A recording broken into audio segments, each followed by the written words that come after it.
Mardi dernier, 6 lycées parisiens reçoivent des appels anonymes qui signalent des colis piégés. Des milliers d'élèves évacués. Il s'agit d'une fausse alerte. 2 jours plus tard, même scénario ou presque au lycée Louis-le-Grand.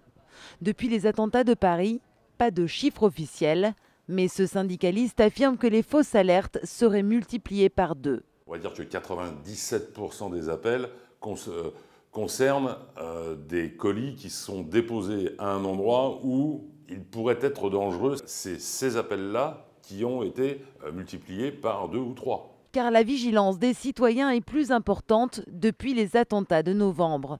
Le 19 janvier, par exemple, lorsqu'un incendie éclate au 7e étage du Ritz, une partie de ceux qui téléphonent aux pompiers pensent à un attentat.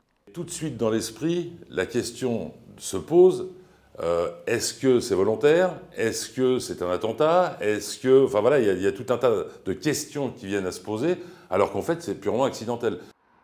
À Lyon, environ 1200 appels au 17 sont recensés par jour. D'accord. Et vous habitez où, monsieur? Un tiers d'entre eux aboutit sur une intervention de la police par précaution. Le protocole des colis suspects, notamment dans les gares ou dans les trains ou dans les tramways, est beaucoup plus respecté qu'auparavant, à savoir que SNCF Citral appelle systématiquement la police, alors qu'auparavant, souvent, ils ouvraient les bagages. Exemple, évacuation de la gare de l'Est le 23 décembre. Contrôle du Paris-Granville le 18 janvier, ou encore ici, gare de Lille, le 8 décembre, 7h45. Un appel anonyme provoque l'évacuation de la gare et des retards pour une cinquantaine de trains. 45 minutes de panique, le temps que les démineurs interviennent. Les conséquences de ces menaces infondées sont lourdes. Retrouver leurs auteurs est une priorité.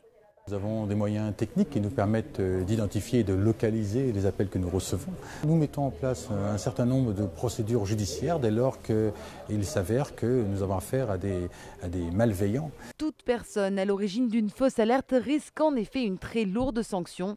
L'auteur de cette bombe factice retrouvée dans les toilettes du vol Air France qui devait relier l'île Maurice à Roissy le 20 décembre encourt aujourd'hui jusqu'à 5 ans de prison et 75 000 € d'amende pour mise en danger de la vie d'autrui.